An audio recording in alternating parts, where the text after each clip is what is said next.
Cuentos de Canterbury, por Geoffrey Chaucer. El cuento del médico.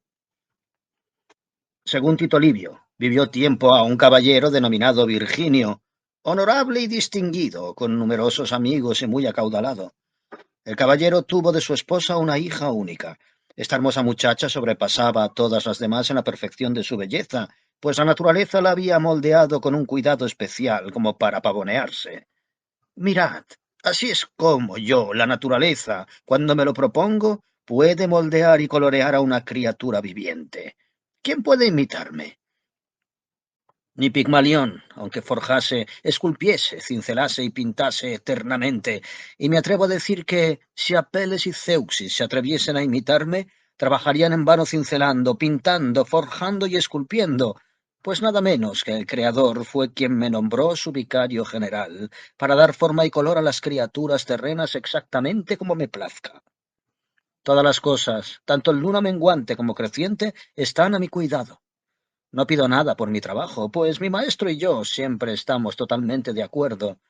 Yo la hice para honrar a mi maestro, del mismo modo que hago a mis otras criaturas en la forma y el color que sean. Me pareció que la naturaleza se expresaba en esos términos.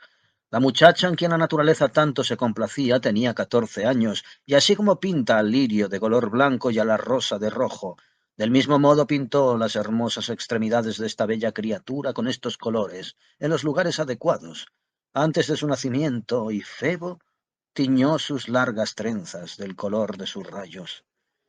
Pero si su beldad era perfecta, era 1000 veces más virtuosa y no carecía de ninguna cualidad digna de mención. Era casta de cuerpo y alma, por lo que su virginidad florecía plenamente en humildad, abstinencia, paciencia, templanza y modestia, modestia en el vestir y en el comportamiento. Podía indicarse que era tan sabia como Palas. Sin embargo, sus respuestas eran siempre circunspectas y su conversación sencilla y femenina, pues no utilizaba circunloquios para parecer culta. Cuando hablaba, jamás se daba importancia. Todo lo que decía proclamaba su virtud y buena crianza. Era una doncella pudorosa. Su corazón era firme y siempre estaba ocupada para mantenerse apartada del ocio y de la holganza.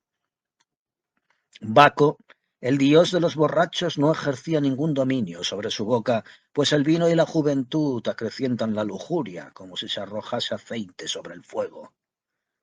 Movida únicamente por su natural bondad, frecuentemente simulaba estar enferma para evitar hallarse en lugares donde se cometían estupideces, como en fiestas, verbenas y bailes, en donde la ocasión de flirtear es grande. Estos eventos, como sabéis, abren demasiado los ojos infantiles y las toman demasiado precoces y atrevidas. Un peligro nada nuevo, como podemos constatar.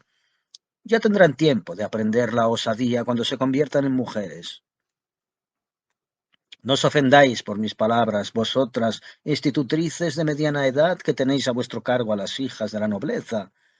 Recordad que os las han puesto a vuestro cuidado por una de dos razones, o porque vosotras mismas habéis sabido guardar vuestra propia castidad, o bien porque fuisteis frágiles y caísteis y por consiguiente conocéis muy bien el juego amoroso y por ende habéis abandonado para siempre el mal camino. Por tanto, por Dios, procurad instruirlas sin cesar en la virtud. Un ladrón de venados que ha jurado abandonar su vieja profesión resulta mejor guarda jurado que nadie. Guardad pues muy bien a vuestras pupilas, pues si queréis, podéis. No les consintáis ningún desliz. Vuestra connivencia os condenaría. Prestad mucha atención a lo que voy a decir. De todas las traiciones, la más pestilente y más condenable es la traición de la inocencia.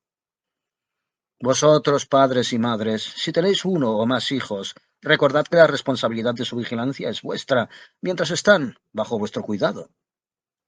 Atended, pues, si por culpa de vuestros ejemplos o por vuestra negligencia en corregirles, sucumben. Me atrevo a asegurar que lo pagaréis muy caro. Muchos carneros y ovejas han sido destrozados por el lobo por ser su pastor descuidado y perezoso, pero por ahora un ejemplo es más suficiente. Debo volver a mi relato. La muchacha cuya historia voy a relatar era su propia salvaguarda y no precisaba institutriz, pues su vida era un libro donde otras podían leer las palabras y acciones más convenientes a una doncella virtuosa. Tan buena y prudente era, que la fama de su belleza y su extraordinaria bondad se extendió por todas partes, hasta que en el país entero la elogiaban todos los amantes de la virtud, con la única excepción de la envidia, que se apena de la felicidad ajena y celebra alegremente sus penas y desgracias. Este ejemplo es, creo, de San Agustín. Un día la muchacha fue a la ciudad con su querida madre, como suelen hacer las muchachas jóvenes, para visitar el templo. Sucedió que en esa ciudad vivía, por aquel entonces, un juez gobernador del distrito. Casualmente, su mirada se detuvo en la muchacha que pasaba por delante cerca de él, y se fijó en ella. Inmediatamente quedó tan impresionado por su belleza que su corazón le dio un vuelco y sus pensamientos tomaron una nueva dirección. Dijo para sí: «Esta muchacha debe ser mía, no importa cómo». Entonces el diablo penetró en su corazón en un santiamén y le mostró cómo podría conquistar a la muchacha para sus propósitos mediante una estratagema. Supuso desde el principio que ni la fuerza ni el soborno podrían ayudarle, pues ella tenía amigos poderosos. Además, si había vivido una vida sin tacha durante tanto tiempo, sabía perfectamente que nunca podría conseguir que pecara con su cuerpo. Después de deliberar consigo mismo durante bastante tiempo, envió a buscar a un individuo que vivía en la ciudad, un tipo muy osado y astuto. Luego, en estricta confidencia, este juez contó al hombre su propósito, haciéndole jurar que nunca lo repetiría a nadie, bajo pena de ser decapitado. Cuando el tipo dio su consentimiento, el perverso plan, el juez, encantado, le prodigó gracias, halagos y le entregó ricos y costosos presentes. Una vez que su ingenioso ardid, pronto os lo explicaré, para satisfacer su lascivia, había sido acordado hasta el mínimo detalle, este individuo, que se llamaba Claudio, volvió a casa. El deshonesto juez, de nombre Apio, pues esto no se trata de una leyenda, sino de una anécdota histórica conocidísima, cierto en lo esencial, rápidamente efectuó todo lo necesario para acelerar la consumación de su deseo. Por ello, según el relato, pocos días después, mientras el disoluto juez se hallaba juzgando diversos casos, aquel pérfido tipo corrió hacia él y le dijo: «Os suplico, señoría, hagáis justicia en esta pequeña localidad. Elevo una queja contra Virginio. Si él dice que es falso, lo demostraré y presentaré fidedignos testigos que confirmen la veracidad de mi petición». «No puedo dictar sentencia definitiva sobre este asunto en su ausencia», le replicó el juez. «Que lo manden comparecer ante mí y escucharé vuestro caso con mucho gusto. Tú tendrás plena justicia y no se cometerá injusticia». Virginio se presentó para averiguar la decisión del juez y la villana petición le fue leída inmediatamente. En esencia venía a decir esto: «A su excelencia Apio, señoría, vuestro humilde criado Claudio se presenta para afirmar que el caballero llamado Virginio retiene, contra la ley, la equidad y mi expreso deseo a mi criada y legítima esclava que me fue robada de mi casa una noche, cuando todavía era de tierna edad. Puedo presentar pruebas, señoría, para demostrar esto a vuestra satisfacción. Ella, diga él lo que diga, no es su hija. Por consiguiente os ruego, mi señor juez, que me entreguéis a mi esclava, por favor». Esta era en esencia su solicitud. Virginio miró estupefacto al individuo, pero antes de que pudiese dar su propia versión o demostrar por su palabra de caballero o por el testimonio de muchos testigos que todo lo que su adversario afirmaba era falso, el infame juez rechazó de plano esperar más o incluso escuchar una sola palabra de Virginio y emitió el siguiente veredicto: «Ordeno que a este hombre se le devuelva la esclava inmediatamente. No debéis tenerla en casa ni un momento más. Id a buscarla y colocadla bajo mi custodia. Este hombre debe tener a su esclava. Este es mi veredicto». El buen Virginio, forzado por el veredicto del juez a entregar a su amada hija a Apio para que satisfaciese su lascivia, emprendió el camino hacia su casa. Al llegar se sentó en el salón y mandó que le trajesen a su hija. Con la cara lívida como las cenizas apagadas, contempló su dulce semblante. Su corazón de padre sintió una lástima infinita, pero no se desvió de su resolución. «Hija mía», dijo él, «mi Virginia, hay dos alternativas que debes sufrir, o la muerte o la vergüenza y el deshonor. Ojalá no hubiese nacido, pues tú no has hecho nada para merecer la muerte a cuchillo o espada. Oh, hija mía querida, fin de mi vida, a quien tanto me ha gustado criar y educar, Nunca te has alejado de mi pensamiento. Oh, hija mía, la última pena y la última alegría de mi vida. Oh, gema de castidad. Acepta tu muerte con resignación, puesto que así lo he resuelto. Tu muerte está decidida por amor, no por odio. Será mi propia amante mano la que cortará tu cabeza. Ay, ¿por qué puso jamás Apio sus ojos en ti? Este es el infame veredicto que se te ha dado hoy, y aquí le explicó toda la situación. Como vosotros ya habéis oído, no es preciso que recapitule. Oh, padre mío, tened compasión de mí, exclamó la muchacha, y con estas palabras le echó los brazos al cuello como era su costumbre.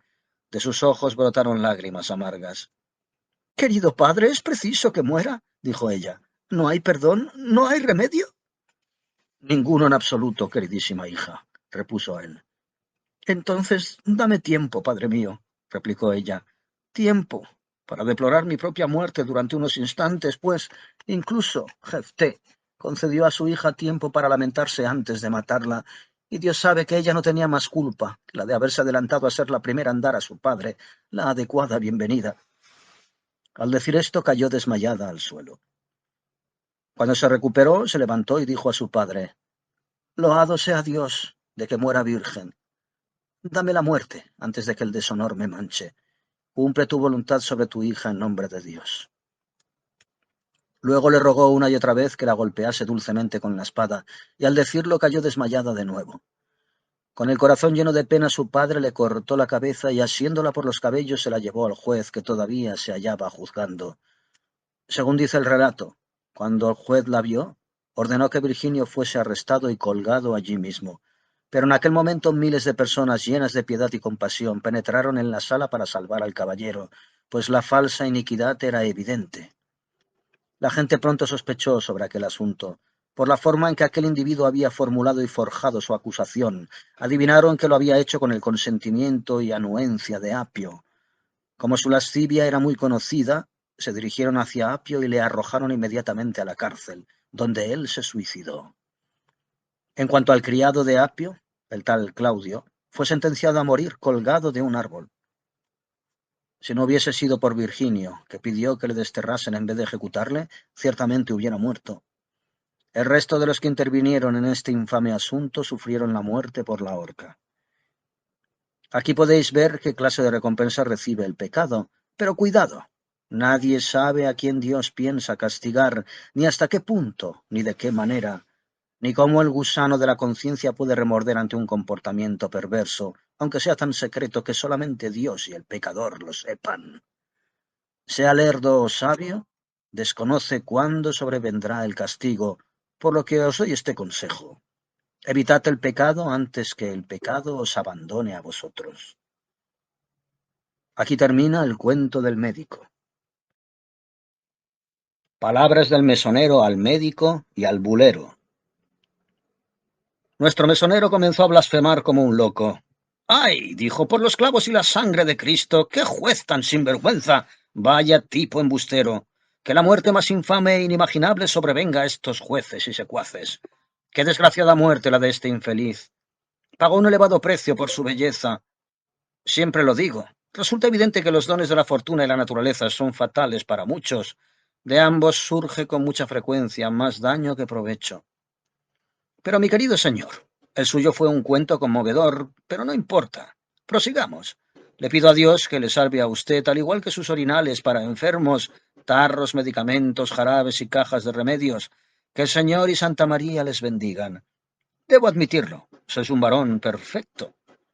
Por San Ronón, que podríais ser obispo, ¿no es cierto?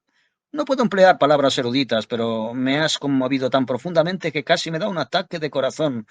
Rediez, dadme un calmante, o un trago de cerveza nueva y fuerte, o apresuraos a contar una historia alegre, no sea que mi corazón se me pare a causa de esa chiquilla. Venga, bulero, proseguid, contadnos algunos chistes o algo divertido, rápido.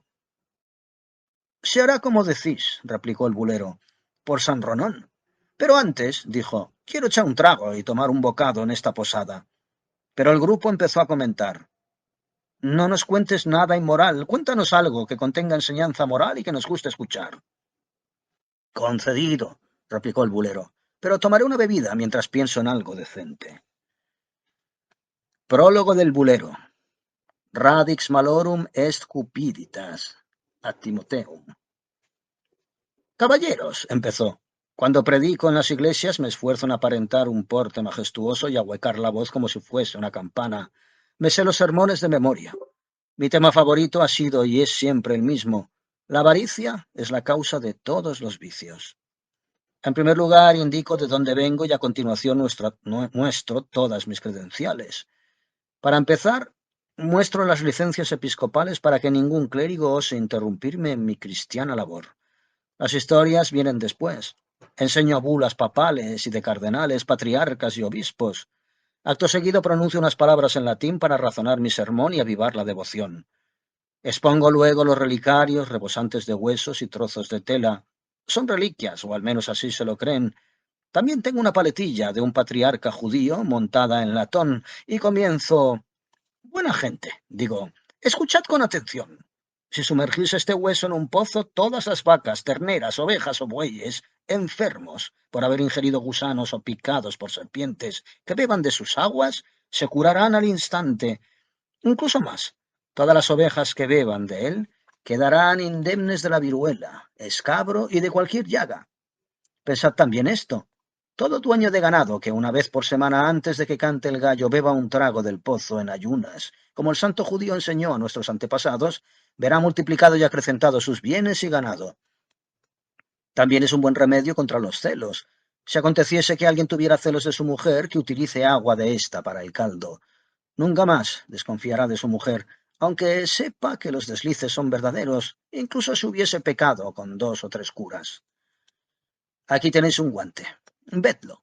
Cualquiera que se lo ponga encontrará que sus cosechas de trigo o avena serán superabundantes, con una condición, que dé una limosna de chelines o peniques, pero buena gente, os lo debo advertir. Cualquier persona aquí presente en esta iglesia que haya cometido algún pecado inconfesable, si alguna mujer joven o vieja ha puesto cuernos a su marido, entonces no tiene ni la facultad ni el favor de presentar ofrendas a mis reliquias. Pero todos los que estén libres de estas faltas pueden presentarse y efectuar las ofrendas en nombre de Dios. Los absolveré, según la autoridad que me otorgan las bulas papales. Esta treta me ha hecho ganar 100 marcos anuales desde que empecé este oficio de bulero. Me yergo en el púlpito como un cura. Los ignorantes toman asiento y entonces les predico lo que acabáis de escuchar y otras 100 patrañas. Me esfuerzo en estirar el cuello y gesticular con la cabeza de uno a otro lado, al igual que paloma en el granero. Mis manos y lengua trabajan con tanta rapidez que da gusto verlas. Toda mi prédica versa sobre la avaricia y sus perniciosas consecuencias, para que así me den limosnas abundantes. Mi único objetivo es el provecho económico. No me importa corregir el pecado, me importa un bledo que cuando mueran se condenen. Sin duda, la mayoría de las predicaciones se fundan en malas intenciones, unas veces para agradar a la gente, adularla u obtener una promoción hipócrita, otras a causa de la vanidad o malicia. Si no me atrevo a atacar a alguien por otros medios, entonces le zahhiero con mi lengua viperina en un sermón.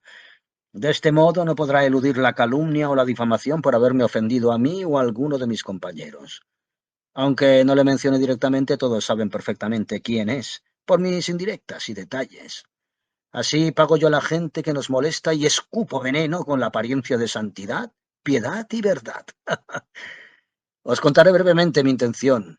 Solo predico por dinero. Por este motivo mi lema ha sido y es: la avaricia es la raíz de todos los males. Así sé cómo predicar contra la avaricia, el vicio que mejor practico. Aunque caigo en este pecado, conozco el modo de convertir a los demás y hacer que se arrepientan de ella, aunque no sea este mi principal objetivo. Predico solo por dinero, y creo que con esto ya basta.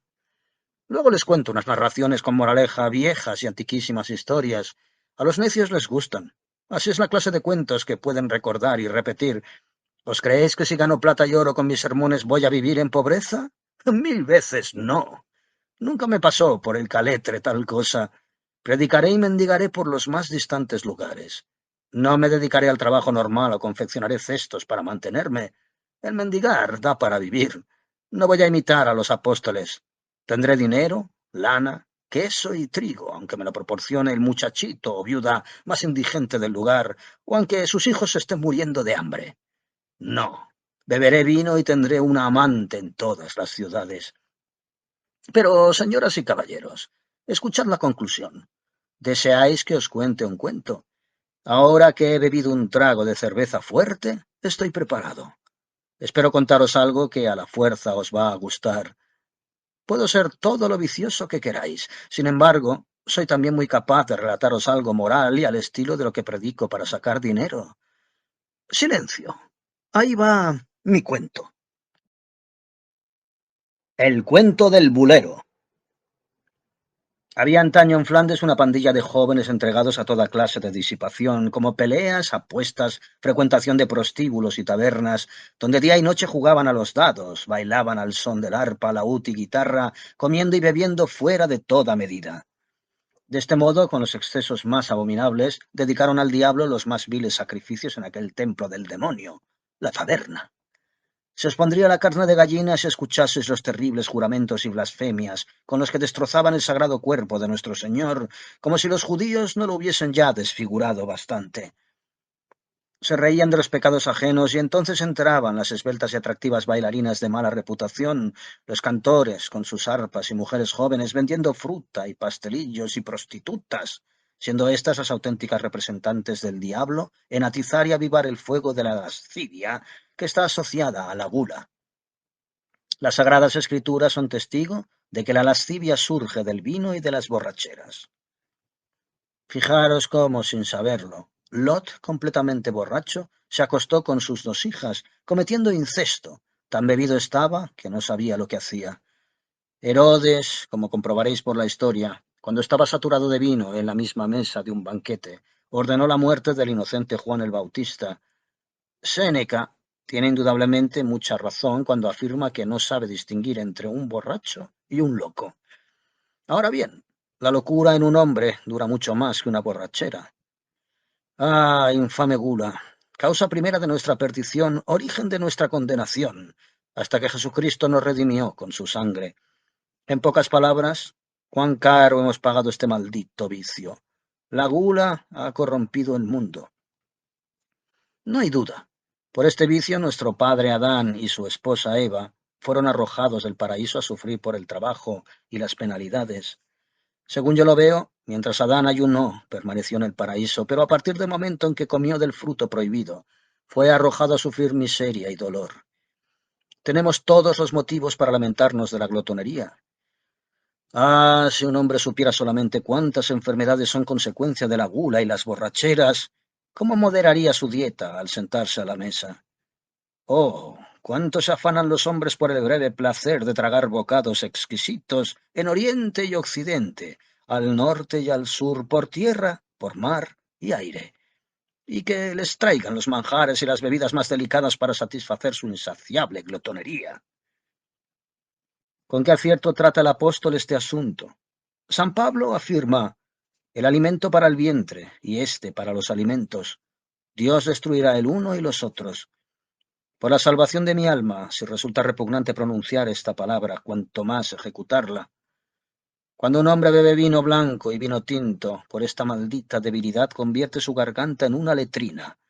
También, con lágrimas en los ojos, escribió el apóstol: muchos de los que yo os he dicho caminan, os lo digo llorando y con piadoso lamento, siendo enemigos de la cruz de Cristo.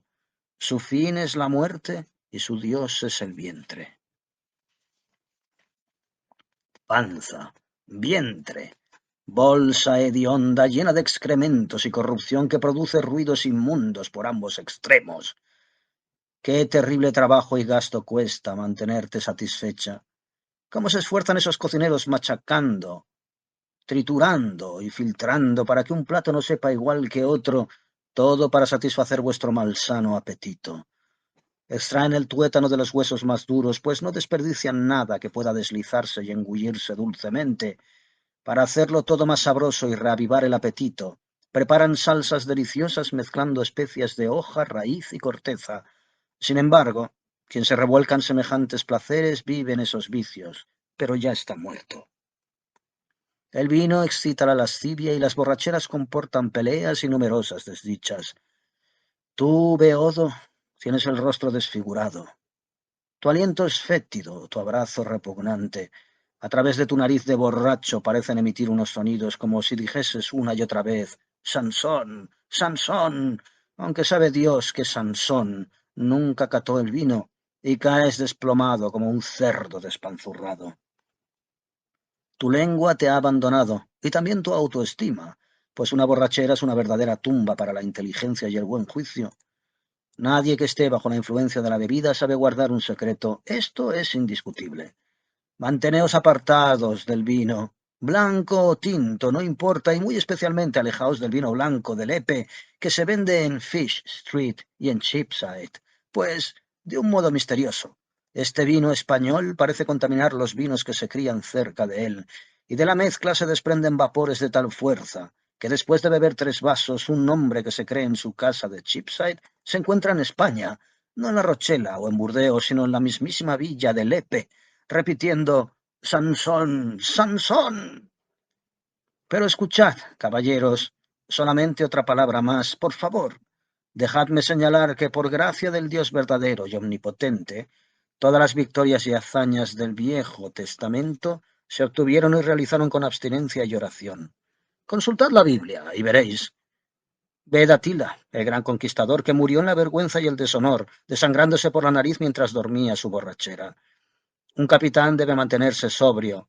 Sobre todo debéis prestar mucha atención a la orden dada a Lemuel. No Samuel, sino Lemuel, digo. Si queréis saber cuál es, no tenéis más que leer la Biblia y ver la cita donde se señala de forma explícita sobre el proporcionar vino a los que imparten justicia. Pero dejemos correr esto, ya he hablado suficiente. Ahora, después de haber platicado sobre la gula, os voy a prevenir contra el juego y sus malignas consecuencias. Jugar es el verdadero origen de mentiras, engaños, perjurios, detestables blasfemias contra Jesucristo, homicidios y dilapidación de tiempo y dinero. Además, tener fama de jugador mancha y deshonra el buen nombre de una persona. Cuanto más elevada sea su posición, más se le rehúye. Si un príncipe es un jugador empedernido, su reputación para dirigir asuntos y negocios públicos quedará seriamente dañada. Cuando Stilbón, el experto embajador enviado con gran pompa desde la Cedemonia para establecer alianza con Corinto, llegó a esta ciudad, advirtió por casualidad que todos los principales hombres del país se dedicaban a los juegos de azar, por lo que emprendió el regreso a su propio país lo antes posible, declarando: «No pienso perder allí mi buena reputación ni hacerme acreedor al reproche de que me he aliado con una pandilla de jugadores. Enviad otros embajadores, pues yo, por mi honor, antes prefiero morir que establecer una alianza con jugadores. No quiero propiciar un tratado entre jugadores y una nación tan gloriosa y honorable como la vuestra». Esto es lo que dijo el culto filósofo. Ved también al rey Demetrio. La historia nos cuenta que el rey de Partia le envió un par de dados de oro en señal de desprecio, ya que era un jugador empedernido, por lo que no daba ningún valor a toda la gloria y el renombre de Demetrio. La gente importante debería encontrar otras formas más dignas para distraerse. Ahora comentaré la cuestión de proferir palabrotas y cometer perjurio, según la consideran las autoridades antiguas. La blasfemia es una abominación, pero el perjurio es todavía más reprensible. Dios no permite el decir tacos. Ved lo que San Mateo y sobre todo lo que el santo profeta Jeremías decían sobre los juramentos. Tus juramentos no serán en vano, sino con verdad, con derecho y con justicia. Jurar en vano es un pecado maldito. Mira lo que dice la primera parte de las tablas de la ley. El segundo de los mandamientos del Señor es este: no tomarás el nombre del Señor, tu Dios, en vano. Observad que Él prohíbe este tipo de juramento anteponiéndolo al homicidio y otros pecados abominables. Ved el rango que ocupan los mandamientos. Todos los que pueden consultar el texto saben que se trata del segundo mandamiento. Además os diré sin ambajes que la venganza se cernirá sobre la casa del que blasfema en exceso. Por el Sagrado Corazón, por los clavos de Cristo, por la sangre que Jesucristo derramó en el Calvario, mis dados ganaron con un 7, los tuyos fueron un 5 y un 3. Esta es la cosecha de los dados, estos malditos pedacitos de hueso. Perjurio, ira, traición, crimen. Por amor de Cristo que murió por nosotros, evitemos toda clase de juramentos y tacos. Pero ahora, señores, me toca relatar mi cuento. Mi historia sobre 3 golfos. Mucho antes de que la campana tocase para las oraciones de las 6, Ya hacía rato que estaban bebiendo en la taberna. Mientras se hallaban allí sentados, oyeron una campanilla que sonaba precediendo a un cadáver camino de la tumba. Uno de esos tres llamó al sirviente y le dijo: «Corre y averigua de quién es ese cadáver.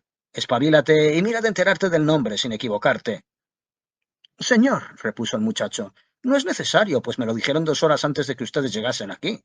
Se trata, por cierto, de un antiguo conocido suyo. Fue muerto de repente la pasada noche mientras se hallaba bebiendo vino en este banco. Se me acercó un ladrón, al que llaman Muerte, que anda por ahí matando a todos los que puede en la comarca, y le atravesó el corazón con una lanza, yéndose luego sin proferir palabra. Ha asesinado a millares en la presente peste, y me parece, señores, que es preciso que toméis precauciones antes de enfrentaros con tamaño adversario. Debéis estar siempre preparados por si os sale al encuentro. Mi madre así me lo advirtió. No os puedo decir nada más». «Por Santa María», intervino el posadero, «lo que dice el muchacho es cierto. Este año ha matado a todos los hombres, mujeres, niños, trabajadores de la granja y criados en un gran pueblo que se halla más o menos a 1 milla de aquí. Creo que vive en esos andurriales. Resulta juicioso estar prevenidos para que no os lastimen». «¿Eh?», dijo el truhán. «Por el Sagrado Corazón. ¿Tan peligroso resulta toparse con él? Por los huesos del Señor, juro que le buscaré por calles y caminos. Escuchad, amigos, nosotros tres somos uno. Cojámonos de la mano y jurémonos eterna recíproca hermandad y salgamos a matar a este falso traidor llamado Muerte. Como que Dios es Dios, este asesino deberá morir antes de medianoche». Los tres acordaron bajo juramento vivir o morir cada uno de ellos por los demás como si fuesen hermanos de la misma sangre. Entonces se levantaron, borrachos de ira, y se pusieron en camino hacia el pueblo que el posadero había mencionado. Con atroces juramentos fueron desmembrando el santo cuerpo de Cristo. Darían muerte a la muerte si podían atraparla. Apenas habían andado media milla entera cuando un pobre hombre se topó con ellos en el mismo momento en que iban a superar una cerca. El anciano les saludó humildemente. «Que Dios les guarde y les acompañe, señores». Pero el más altanero de los tres trasnochadores le replicó: «Maldito seas, rústico patán, ¿por qué vas tapado hasta los ojos? ¿Cómo es que sigues viviendo con tu chochez?». «Porque, aunque anduviese desde aquí hasta la India, no podría encontrar a nadie en ciudad o aldea que estuviese dispuesto a cambiar su juventud por mi edad», le replicó el anciano mientras le miraba intensamente. «Por lo que debo soportar mi ancianidad hasta que Dios disponga. Ni la muerte, ay Dios mío, quiere tomar mi vida. Por eso, como un prisionero incansable, ando golpeando con mi vara la tierra, la puerta de mi madre, de noche y de día, rogando: querida madre, déjame entrar. Mira cómo mi carne, mi sangre y mi piel se marchitan. ¿Cuándo podrán descansar mis huesos?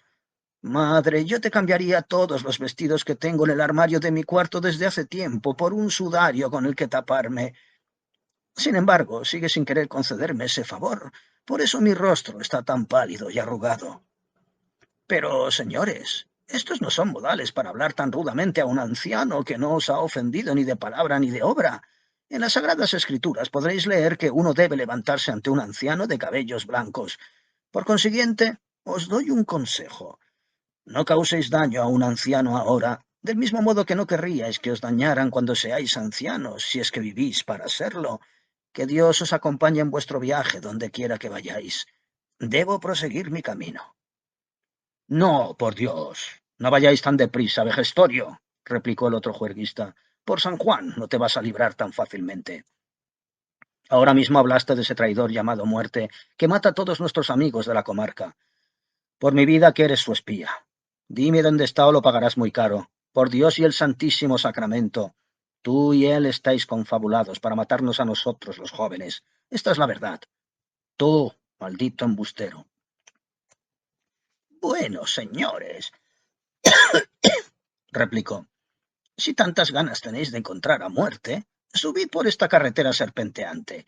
Os juro que le dejé sentado bajo un árbol en aquel bosquecillo, esperando, y os aseguro que vuestra balandronada no le hará esconderse. ¿Veis aquel roble? Allí mismo lo encontraréis. Que el Salvador os guíe y proteja».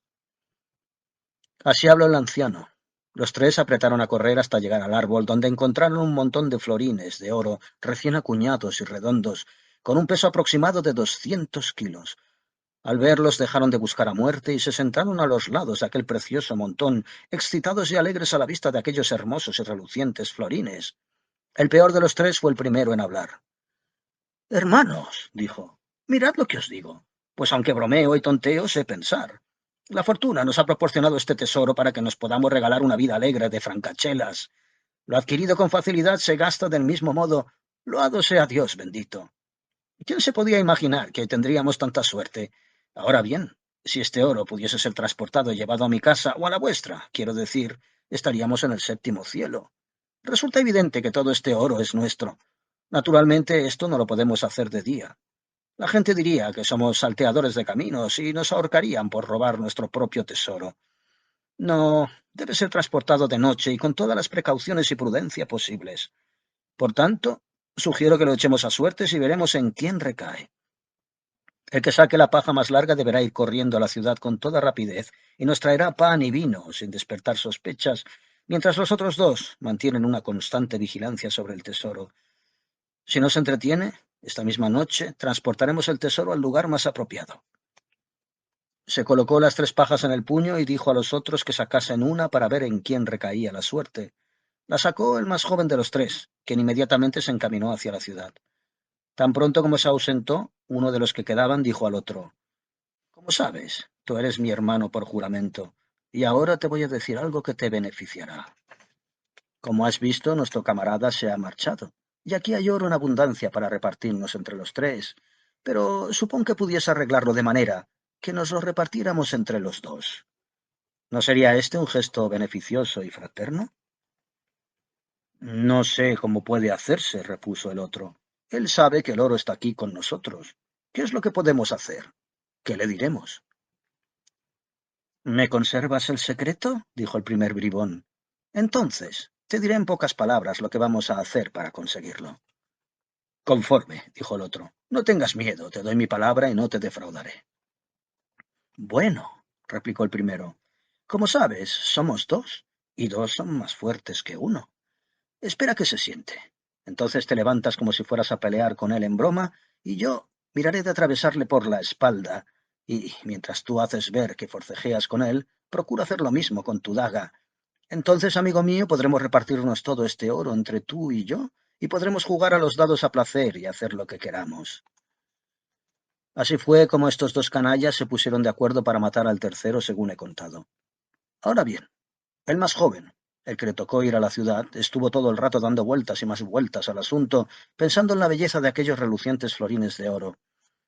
Oh, Dios, musitó, si pudiese tener todo el tesoro para mí solo, ¿qué hombre bajo la bóveda celeste podría vivir más feliz que yo? Al final, el diablo, nuestro común enemigo, puso en su mente la idea de comprar veneno con el que matar a sus dos compinches. Como veis, el diablo le encontró con tan maligna disposición que tuvo licencia para acarrearle su perdición, pues el joven tomó la decisión irrevocable de asesinar a ambos sin el menor remordimiento. Sin dilación se dirigió a un boticario de la ciudad y le pidió que le vendiese veneno para matar las ratas y un turón. Dijo que rondaba su corral y le mataba a las gallinas, por lo que estaba resuelto a ajustar las cuentas con el perillán que cada noche le hacía la Pascua. El boticario le contestó: Te daré algo. Te aseguro, como espero ganar la gloria del cielo, que este veneno es tan fuerte y violento que no existe criatura viviente en el mundo que no pierda la vida inmediatamente. Caerá muerto en menos tiempo que se recorre una milla, tanto si come como si bebe de esta poción, aunque solamente sea la cantidad necesaria para empapar un grano de trigo. El malvado agarró la caja de veneno y se fue a la siguiente calle, donde encontró un hombre a quien le pidió en préstamo 3 botellas grandes. Vertió el veneno en 2 de ellas y guardó la tercera para su uso personal, pues esperaba pasarse toda la noche trabajando, acarreando aquel oro. Cuando aquella canalla, que el diablo se lo lleve, hubo llenado de vino las 3 grandes botellas, regresó con sus compinches. ¿Es preciso explicarlo con detalle? Le acuchillaron allí mismo, como habían planeado. Cuando hubieron terminado, uno de ellos dijo: Ahora, sentémonos y bebamos y pongámonos contentos, luego sepultaremos el cuerpo. Al decir esto, cogió una de las botellas que contenían veneno y bebió, pasándola luego a su amigo, que también bebió, con lo que ambos perecieron allí mismo. Por cierto, que no creo que el gran médico Avicena haya escrito en cualquier sección de su libro del canon en medicina síntomas de envenenamiento más horribles que los que sintieron aquellos dos desgraciados antes de morir. Así fue como los dos asesinos, al igual que el envenenador, hallaron su fin. Oh, maldito pecado rebosante de iniquidad, traidores asesinos. Oh, maldad, oh, codicia, lascivia y juego. Tú, blasfemo contra Jesucristo con los más infames juramentos, surgidos de la soberbia y de la costumbre. Oh, humanidad, ¿por qué eres tan falsa y agresiva hacia tu Creador, que te hizo y te redimió con la sangre de su precioso corazón?